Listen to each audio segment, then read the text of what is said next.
pour ce court message que l'Esprit a mis dans mon cœur pour vous. Nous tournerons pour débuter dans Luc, chapitre 22. Nous lirons à partir du verset 7. Dans l'Évangile selon Luc, chapitre 22, à partir du verset 7.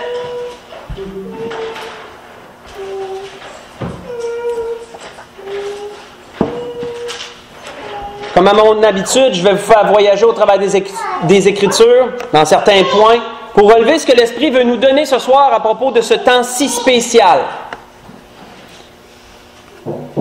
Mais nous voyons dans Luc, chapitre 22, au moment où les souffrances de notre Seigneur arrivaient, le Seigneur a voulu faire une dernière fois la Pâque avec ses disciples.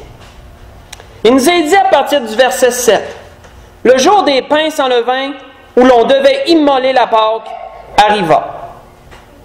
Et Jésus envoya Pierre et Jean en disant, « Allez nous préparer la Pâque, afin que nous la mangions. » Ils lui dirent, « Où veux-tu que nous te préparions la Pâque? » Il répondit, « Voici, quand vous serez entrés dans la ville, vous rencontrerez un homme portant une cruche d'eau.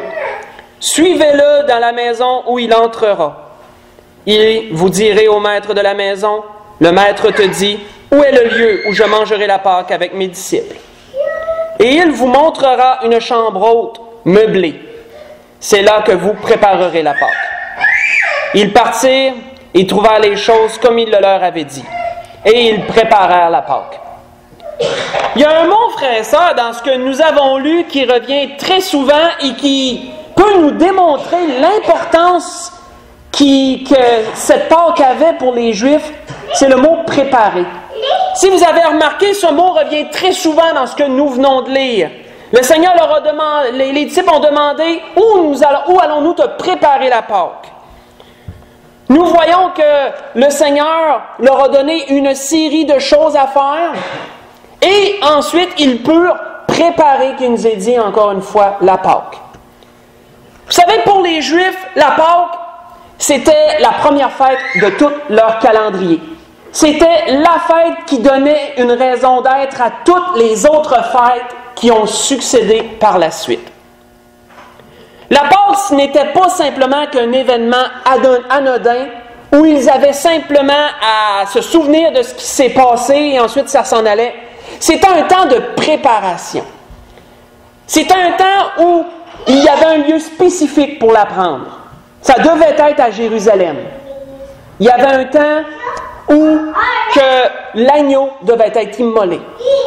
Le pain sans levain devait être préparé. Le vin devait être également préparé. Tout devait être prêt pour ce temps si précieux. Et cette préparation ne commençait pas que la journée même. Elle commençait longtemps avant parce que les pèlerins d'un peu partout dans le pays d'Israël, dans le territoire d'Israël, devaient se déplacer. Donc, c'était des mois d'avance de préparation pour être là tous ensemble et prendre la Pâque dans la ville sainte, la cité du Dieu vivant, la ville de Jérusalem. Nous voyons qu'à toutes les années, notre Seigneur avait aussi fait ce cheminement avec ses parents, qui nous est dit dans Luc, dans les débuts. Ses parents montaient à toutes les années pour la Pâque. C'était un temps de préparation. Mais s'il y avait tant d'efforts, frères et sœurs, pour cette chose, c'est parce que lorsqu'il y a quelque chose d'important, on prend le temps de s'y préparer. C'est pourquoi la préparation est importante.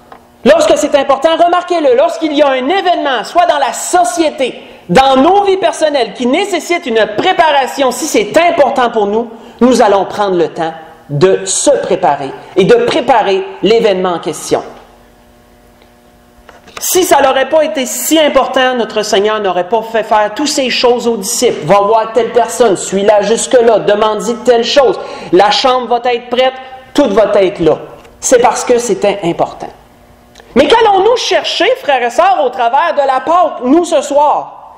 Qu'allaient-ils chercher, eux, au travers de cette Pâque? Il y a 3 points que l'Esprit veut relever. 3 points que l'Esprit veut relever dans cela. Qu'est-ce que ça nous donne? Qu'est-ce que ça nous apporte, la Pâque? Dans un premier temps, je vous invite à tourner dans l'histoire, dans l'Ancien Testament, où ça a commencé dans l'Exode au chapitre 12. Nous allons aller relever certaines choses à ce temps-là, parce que c'est là que tout a commencé. C'est là que cette fête a pris jour, qu'elle a pris naissance. Et la raison de cette fête également. Dans l'Exode au chapitre 12, pour vous mettre dans le contexte, c'est bien, l'Esprit prépare toujours les choses d'avance. Frères et sœurs, on a parlé de Moïse la semaine passée. On a effleuré Moïse un peu. Dieu lui avait donné une mission. Dans l'Exode chapitre 4, si vous vous souvenez, « Tu iras parler au Pharaon. C'est toi que j'ai choisi pour délivrer mon peuple de l'Égypte. » Et nous savons qu'au travers de son va-et-vient avec Pharaon, renvoyé, retourne à Pharaon, renvoyé, Dieu avait imposé sa puissance à l'Égypte au travers de divers signes. 10 plaies qu'on appelle les 10 plaies d'Égypte. Nous voyons qu'à ce moment-là, la dernière était pour s'accomplir. La dernière est la plus grande de ces plaies. Et c'est là que Dieu avait tellement fait monter la pression au travers de ces différentes plaies, au travers des refus constants de Pharaon, qu'à ce moment-là, Pharaon avait dit à Moïse, « Si tu reparais à nouveau devant ma face, je te fais tuer. » Autrement dit, j'ai fini de t'endurer, j'ai fini d'endurer tes va-et-vient. Si tu reviens à nouveau devant ma face, je te fais tuer. Et Moïse lui avait dit, « C'est correct, tu ne me reverras plus devant ta face. » Et nous voyons qu'à ce moment-là, la dernière plaie allait s'opérer. Mais à quoi servait-elle cette plaie-là, frères et sœurs? À quoi servait la Pâque? Nous voyons que dans l'Exode, chapitre 12, au verset 14, il nous est dit ceci. Il nous est dit, « Vous conserverez le souvenir de ce jour, et vous le célébrerez par une fête en l'honneur de l'Éternel. Vous le célébrerez comme une loi perpétuelle pour vous et vos descendants. » Nous allons arrêter là. Cette fête qui allait être instaurée à ce moment-là servirait premièrement de souvenir. Selon le dictionnaire, un souvenir, c'est la survivance dans la mémoire d'un événement passé. Afin de garder un événement vivant dans notre esprit, nous tentons de nous en souvenir pour le garder vivant, notre esprit. Nous voyons que le Seigneur, dans toutes les ordonnances qu'il avait établies à ce moment-là, l'agneau qui était immolé, prophétisant d'avance notre Seigneur Jésus qui sera un jour crucifié pour nos péchés, les herbes amères qu'il devait manger pour démontrer que cette fête serait solennelle, ça ne serait pas une réjouissance en elle-même, c'était un temps de deuil pour eux. Pour les Juifs, c'était un temps de deuil. Pour nous, c'est un temps de victoire à cause de ce que le Seigneur a accompli. Mais pour les Juifs, les herbes amères représentaient l'amertume, ça représentait la tristesse. Parce qu'en Égypte, à ce moment-là, tous les premiers-nés sont morts pendant cette nuit où l'exterminateur a passé. Et nous le savons, le sang de l'agneau avait été mis sur les linteaux des portes, afin que l'exterminateur passe outre cette maison et n'y entre pas pour tuer le premier-né.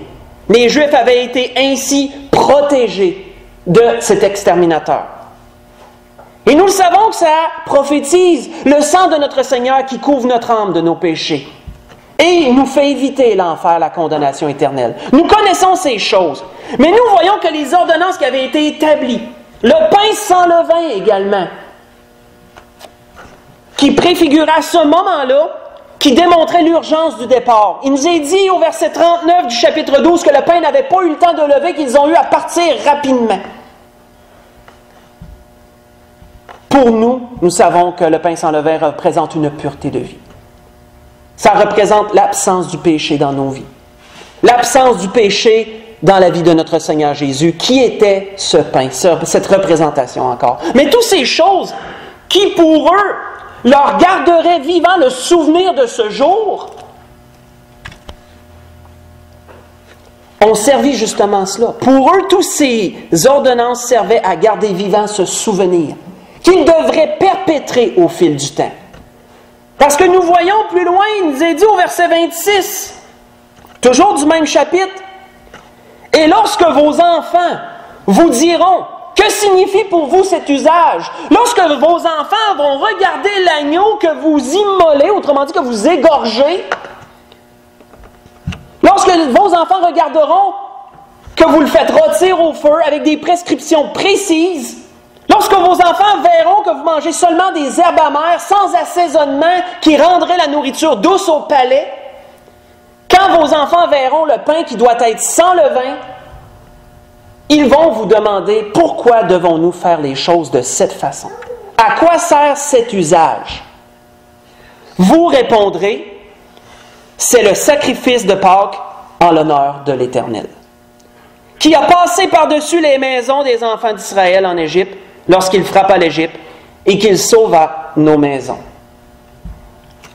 Nous voyons que beaucoup plus tard, lorsque notre Seigneur a fait la Pâque avec ses disciples, le Seigneur a utilisé, frères et sœurs, la même raison pour cette Pâque. Voici ce qu'il a dit. Ensuite, il prit du pain, et après avoir rendu grâce, il le rompit, et le leur donna en disant, « Ceci est mon corps qui est livré pour vous. Faites ceci en mémoire de moi, avait dit le Seigneur. » Vous voyez ça dans Luc chapitre 22, verset 19. « Faites ceci en mémoire de moi. » Pourquoi faisaient-ils ces ordonnances? Pourquoi cela a été pour eux une loi perpétuelle? Perpétuer, qui vient du verbe perpétuer, qui veut dire reproduire constamment. Lorsque tu perpétues quelque chose, c'est que tu t'occupes constamment d'en renouveler le souvenir afin que cela ne cesse jamais d'être. Pourquoi ont-ils perpétué ce souvenir de génération en génération? Notre Seigneur, lui, lorsqu'il a pratiqué cette Pâque, il s'est approprié toutes ces ordonnances qu'il pratiquait. Il leur a donné le sens propre qu'ils avaient à ce moment-là. Ceci est mon corps, qui est livré pour vous. Et ensuite, il leur a donné à nouveau cette prescription. Faites ceci en mémoire de moi. À partir de ce jour, ce n'est pas seulement ce que l'Éternel a fait pour vos pères en Égypte que vous allez vous souvenir. À partir de ce jour, voulait dire le Seigneur, c'est ce que j'ai fait ou ce que je ferai moi-même pour vous que vous allez vous souvenir. Vous allez faire ceci en ma mémoire. Pourquoi pratiquons-nous la Pâque? Parce que nous tentons, frères et sœurs, de toutes nos forces de garder ce souvenir vivant dans chacun d'entre nous. Et il est nécessaire pour l'être humain d'avoir des représentations physiques afin que notre esprit ait un repère. On a besoin de repères, frères et sœurs, pour se souvenir des choses. On est fait comme ça. Ils auraient pu simplement être commandés ce soir-là en Égypte, lorsque c'est arrivé dans le temps des Juifs, dans le temps où ils étaient sous l'esclavage. Cette soirée-là, souvenez-vous-en. Mais je peux vous garantir que ça sera oublié au fil des âges. S'ils n'avaient pas eu d'ordonnance physique à pratiquer pour perpétuer ce souvenir-là. Mais à cause qu'il y avait une fête, à cause qu'il y avait des repères physiques, chaque génération a pu être enseignée dans ces choses et le souvenir a été gardé aussi vivant parce que nous le voyons au temps de notre Seigneur que ce souvenir était toujours vivant à cause des ordonnances qui avaient été données. Le Seigneur nous a laissé aussi des ordonnances physiques, des repères au travers du pain, au travers du vin, au travers du lavement des pieds. Il nous a donné des repères afin que nous nous souvenions, nous aussi, de ce qu'il a fait pour nous. Et on voit que l'apôtre Paul, lui, avait dit quelque chose de plus aux Corinthiens à propos de cela. Il leur avait dit, car toutes les fois que vous mangez ce pain, que vous buvez cette coupe, vous annoncez la mort du Seigneur, jusqu'à ce qu'il vienne. 1 Corinthiens 11, verset 26.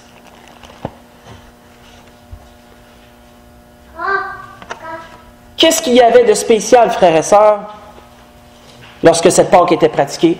Nous avons vu premièrement la raison d'être, c'était un souvenir. C'est la première chose que nous devons en tirer, un souvenir. Survivance dans la mémoire d'un événement qui est passé.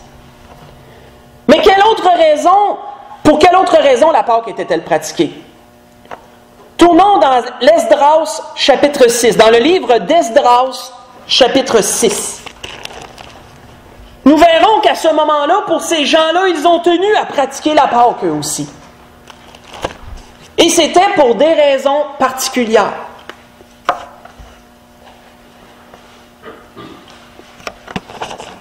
Dans le livre d'Esdras, au chapitre 6, nous allons lire à partir du verset 19.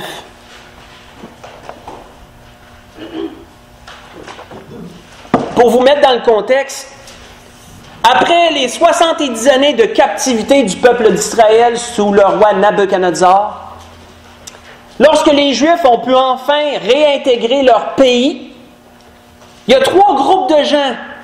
C'est 3 déportations qui ont fait qu'ils ont pu réintégrer leur pays. La première a été avec Zorobabel, fils de Sheltiel, et Josué, le sacrificateur. À ne pas confondre avec Josué qui était avec Moïse. Un autre Josué. La deuxième a été avec Esdras, ce scribe qui était versé dans les Saintes Écritures, qui connaissait toute la loi. La troisième, ça a été avec Néhémie, qui est venu pour reconstruire les murailles de Jérusalem. Nous nous trouvons ici dans le deuxième groupe. Nous voyons qu'Esdras, lui qui était versé dans les Écritures, l'Esprit l'avait envoyé afin qu'il puisse superviser la reconstruction du temple, qu'il puisse rétablir le culte selon les ordonnances que l'Éternel avait données. Nous voyons qu'à ce moment-là, lorsqu'ils ont voulu, après la dédicace du temple, parce que le temple venait d'être reconstruit, ils ont voulu pratiquer la Pâque afin de sanctifier ce temple, afin de se remettre dans les voies de l'Éternel. Voici ce que cette Pâque leur a apporté. Il nous est dit au verset 19, « Les fils de la captivité célébrèrent la Pâque le 14e jour du premier mois. Les sacrificateurs et les Lévites s'étaient purifiés de concert, tous étaient purs. Ils immolèrent la Pâque pour tous les fils de la captivité, pour leurs frères, les sacrificateurs, et pour eux-mêmes. Les enfants d'Israël revenus de la captivité mangèrent la Pâque, avec tous ceux qui s'étaient éloignés de l'impureté des nations du pays, et qui se joignirent à eux pour chercher l'Éternel, le Dieu d'Israël. » Que faisait-il au travers de cette Pâque? Il cherchait l'Éternel, frères et sœurs. Il cherchait la bénédiction de Dieu sur eux. Ils célébrèrent avec joie pendant 7 jours la fête des pains sans levain, car l'Éternel les avait réjouis en disposant le roi d'Assyrie à les soutenir dans l'œuvre de la maison de Dieu, du Dieu d'Israël.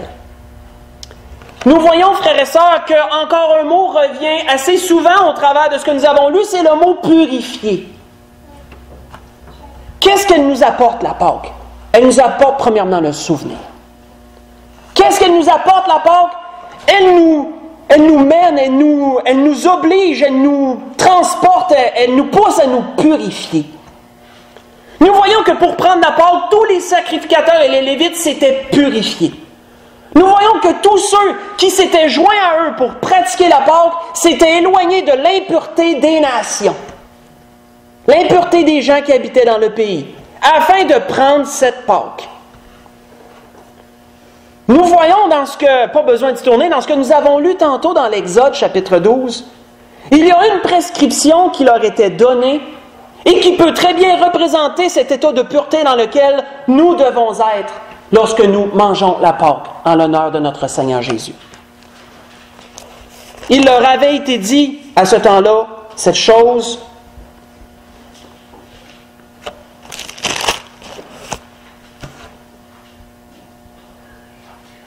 Pendant 7 jours, vous mangerez des pains sans levain. Dès les premiers jours, il n'y aura plus de levain dans vos maisons, avait-il été prescrit dans l'Exode chapitre 12. Dès le premier jour, il n'y aura plus de levain dans vos maisons. Car toute personne qui mangera du pain levé, du premier jour au 7e jour, sera retranchée d'Israël. Vous voyez ça dans l'Exode chapitre 12, verset 15. Pourquoi c'était si sévère? Nous savons que le parallèle entre le levain et le péché a été établi depuis longtemps au travers de la parole.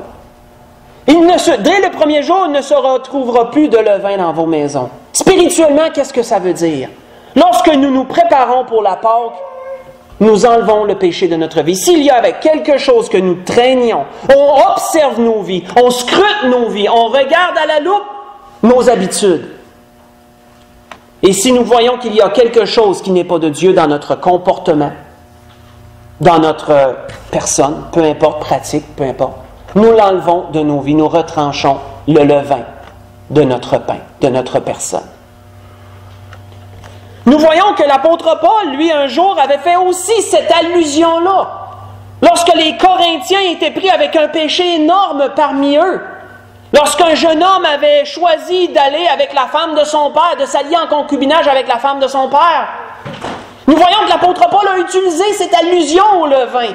Et il leur a dit ceci: « Faites disparaître le vieux levain, afin que vous soyez une pâte nouvelle, puisque vous êtes sans levain. Car Christ, notre Pâque, a été immolé. » Le sacrifice de Pâques a déjà été opéré, leur disait l'apôtre Paul. Maintenant, vous êtes des pains sans levain. Célébrons donc la fête, disait Paul aux Corinthiens, non avec du vieux levain, non avec le levain de la malice et de la méchanceté, mais avec les pains sans levain de la pureté et de la vérité. Vous voyez ça dans 1 Corinthiens chapitre 5, je vous ai lu verset 7 et le verset 8. Il n'y aura plus de levain dans vos maisons dès le premier jour. Sous Esdras, les sacrificateurs s'étaient purifiés pour prendre la Pâque. Chacun s'était éloigné des impuretés du pays, des gens du pays, pour prendre la Pâque.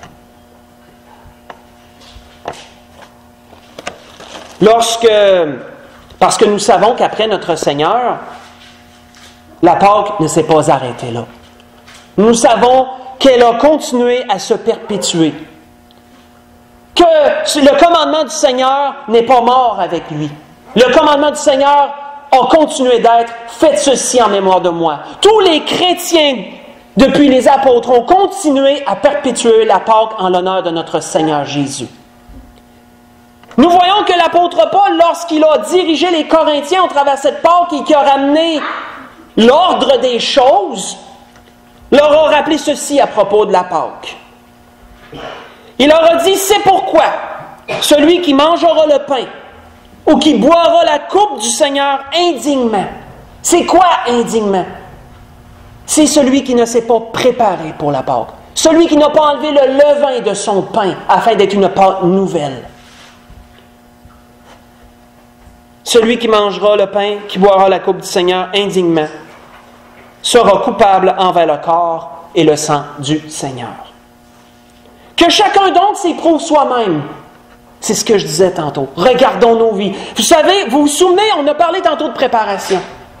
Et on a relevé le point que lorsque les Juifs préparaient la Pâque, c'était des temps de préparation d'avance. Lorsque nous voyons la Pâque en l'honneur de notre Seigneur s'en venir, c'est un temps de préparation. C'est un temps où on s'éprouve soi-même. C'est un temps où nous regardons chacune de nos vies. Nous regardons s'il y a des choses dans notre cœur qui ne devraient pas être. Y a-t-il de la colère dans notre cœur? Y a-t-il de la rancune? Y a-t-il de l'amertume? Y a-t-il une division envers un frère ou une sœur? Peu importe ce que vous pourrez trouver qui n'est pas de Dieu, vous le réglez. C'est ça, s'éprouver soi-même.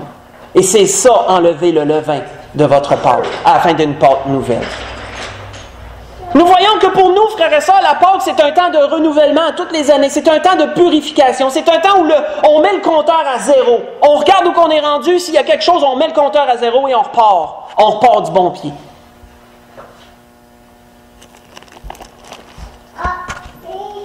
On voit que c'est l'une des raisons d'être de la Pâque, la purification. Mais il y a un dernier point que l'Esprit veut nous faire relever.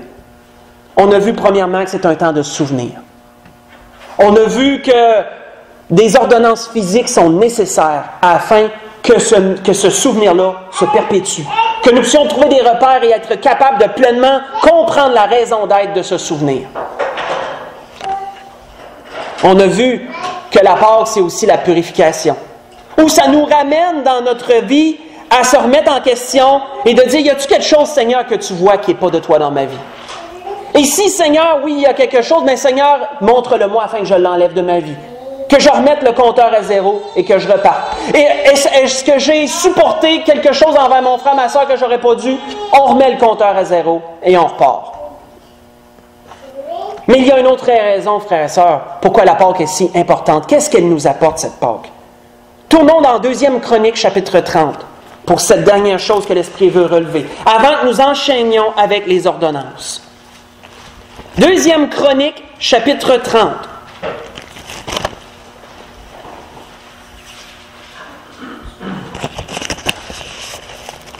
Nous voyons que les rois, deux rois, que nous voyons dans tous les rois après Salomon, bien entendu, tous les rois qui ont passé après Salomon, il y en a deux qui ont rétabli la Pâque en l'honneur de l'Éternel, parce qu'elle se perdait constamment. Elle ne se pratiquait plus, et à un moment donné, il y a un roi que lui voulait chercher l'Éternel, voulait revenir proche de lui, il ramenait la Pâque, il ordonnait au peuple de la pratiquer. Ça l'amenait toute une purification dans le peuple. Les idoles, ça prenait le bord, le pays était nettoyé pour la Pâque. Mais il y avait une autre raison aussi, pourquoi les rois prescrivaient la Pâque. On voit dans 2 Chroniques, chapitre 30, à partir du verset 2. À ce moment-là, si je me souviens bien, c'est le roi Ézéchias, oui, qui voulait rétablir la Pâque. Et voici ce qu'il avait dit. Lorsqu'il a réuni ses chefs et qu'ils ont tous concerté, ils se sont concertés pour dire « On établit la Pâque en l'honneur de l'Éternel », le roi, ses chefs et toute l'assemblée avaient tenu conseil à Jérusalem afin que la Pâque soit célébrée au second mois. Car on ne pouvait pas la faire en son temps parce que les sacrificateurs ne s'étaient pas sanctifiés en assez grand nombre et que le peuple n'était pas rassemblé à Jérusalem. Il avait été prévu dans la loi de Moïse que s'il n'était pas capable de la faire le premier mois, il pouvait la faire le second. Il avait été prévu dans la loi de Moïse, cela. Et c'est ce qu'ils ont fait. Pourquoi la sanctification n'était pas complète? Ils n'étaient pas prêts pour ça. Mais nous voyons par la suite qu'il nous a dit ceci. La chose, au verset 4, ayant eu l'approbation du roi et de toute l'assemblée, ils décidèrent de faire une publication dans tout Israël, depuis Beersheba jusqu'à Dan, autrement dit, d'un bout à l'autre d'Israël au complet. Deux villes qui étaient éloignées l'une de l'autre. D'un bout à l'autre, ils ont envoyé des convocations et ils ont dit au peuple, nous établissons la Pâque en l'honneur de l'Éternel. Pour que l'on vienne à Jérusalem célébrer la Pâque en l'honneur de l'Éternel, le Dieu d'Israël. Car elle n'était plus pratiquée, elle n'était plus célébrée par la multitude comme il est écrit. Sautons maintenant au verset 11. Voici ce qui nous est dit. Au verset 10, il nous est dit que certains n'ont pas pris ça au sérieux. Ils ont ri de ceux, ils ont ri des envoyés qui leur disaient que le roi voulait établir la Pâque. Ils se sont moqués d'eux, ils ont ri d'eux. Mais il y en a qui ont pris l'ordre au sérieux. Et voici ce qu'il nous est dit. Cependant, quelques hommes d'Asser, de Manassé et de Zabulon s'humilièrent et vinrent à Jérusalem. Dans Juda, aussi la main de Dieu se déploya pour leur donner un même cœur et leur faire exécuter l'ordre du roi et des chefs selon la parole de l'Éternel.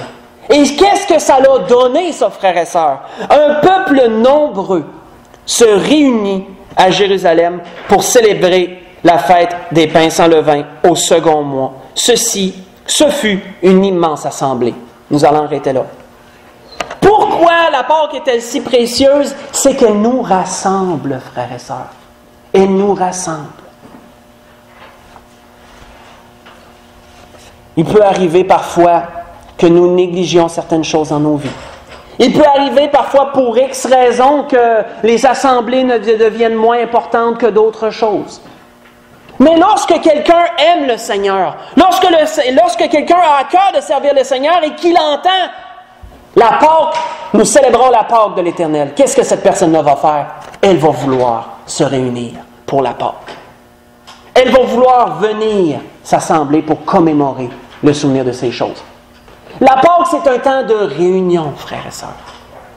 Elle était proclamée à l'époque des rois parce que le peuple se divisait de plus en plus. Chacun faisait sa petite affaire, chacun de leur bord. Et lorsqu'un roi décidait de proclamer la Pâque, ça ramenait tout le monde à Jérusalem. Ça ramenait tout le monde au centre des choses.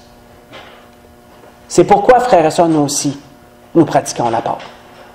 Ça ramène tout le monde ici.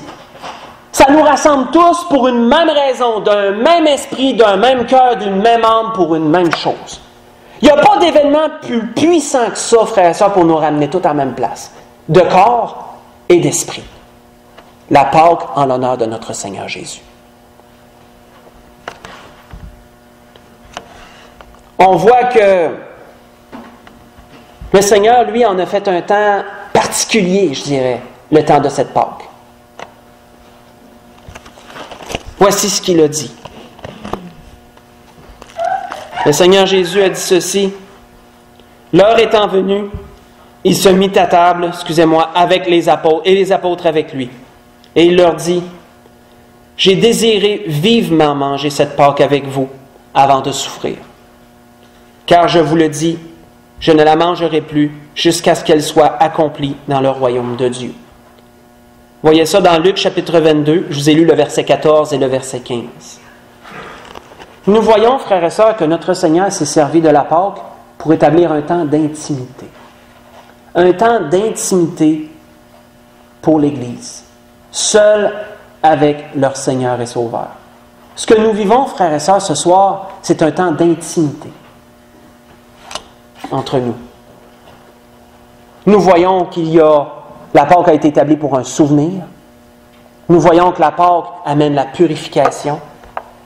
La Pâque amène le rassemblement. Elle amène un temps d'intimité pour chacun d'entre nous. On voit que lorsque notre Seigneur a dit ces choses dans Luc chapitre 22, on voit à partir du verset 24, je vais simplement passer brièvement, que le Seigneur a eu à régler une dissension entre les disciples. Parce que Satan, il essaye toujours de se mettre le nez où il n'y a pas d'affaire. Satan, il essaye toujours d'amener quelque chose pour diviser les enfants de Dieu. On voit qu'à ce moment-là, une discussion tout à fait inappropriée a jailli, je dirais, au milieu des 12. Qui d'entre eux était estimé le plus grand? Lequel d'entre eux était le plus grand de tous? Ça n'avait vraiment pas sa place, ce genre de conversation-là. Qu'est-ce que notre Seigneur a fait? D'après moi, je le dis d'après moi, selon ce que l'Esprit m'en montre. Après le souper, le Seigneur, en mettant le comble à son amour, a enlevé ses vêtements, a pris un linge dont il se ceignit, il s'est mis à laver les pieds de ses disciples pour leur rappeler que chacun était serviteur des uns des autres, entre autres choses. Je crois personnellement que le Seigneur a réglé cette dissension-là par une troisième chose qu'il a incorporée aux ordonnances qui étaient déjà établies, le lavement des pieds. Pour ramener chacun à la base dans sa marche. Comment qu'elle devait être.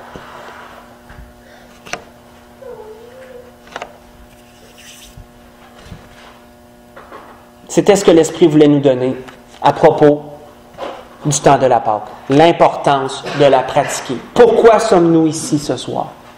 On est ici pour se souvenir. Et c'est ce que nous allons faire. On est ici parce qu'on s'est purifié pour la Pâque. Et nous désirons continuer à marcher en nouveauté de vie. C'est ce que ça démontre, la Pâque, au travers du lavement des pieds. Ça démontre qu'on veut continuer à marcher en nouveauté de vie. C'est pourquoi le Seigneur Jésus a dit, tu as besoin seulement de te laver les pieds, Pierre, pour être entièrement pur. Les pieds, c'est la marche. On est ici parce qu'on désire se rassembler. Le Seigneur a voulu tous nous rassembler.